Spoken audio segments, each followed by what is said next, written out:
nak cari pasal dengan Aziz, kau cari pasal dengan aku juga tau. Tak, sekarang ni apa yang tak puas hati dengan aku? Aku tinggal kereta dekat botol Garabangi semalam. Kena conteng. Kaki botol. Sekarang ni kalau... Ji, asal Ji?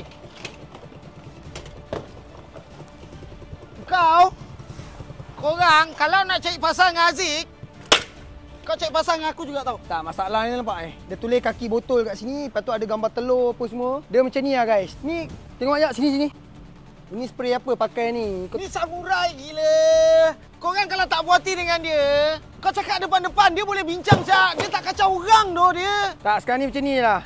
Kalau ada yang tak puas hati dengan aku ada dekat botol Garabangi, cakap je. Kau ranting mana ke, pokok mana ke, aku tak kisah. Masalah ni tulis kaki botol. Kau tengok kat sini, tengok. Ni apa ni, kaki botol. Ni selamat tak kena sport rim ni. Kalau kena mandi dik. Ini FF5 tau. 400,000 lebih. Forum lagi tak 5,5 juta ni. Ini kit Mugen ni. Kalau tak dapat kau sampai lubang cacing. Budak-budak tak nampak ke? Korang tak nampak ke siapa yang buat ni? CCTV ada.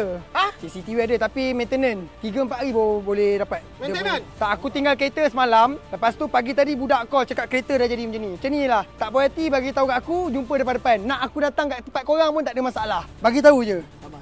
Tak, sekarang ni saya nak pergi buat report ya. Awak pergi settle lah. Cari lah mana-mana kedai ni. Ya, aku pergi settle dengan budak-budak. Kalau budak-budak... Kau tengok ni. Agak-agak lah. Aku dapat tahu lah.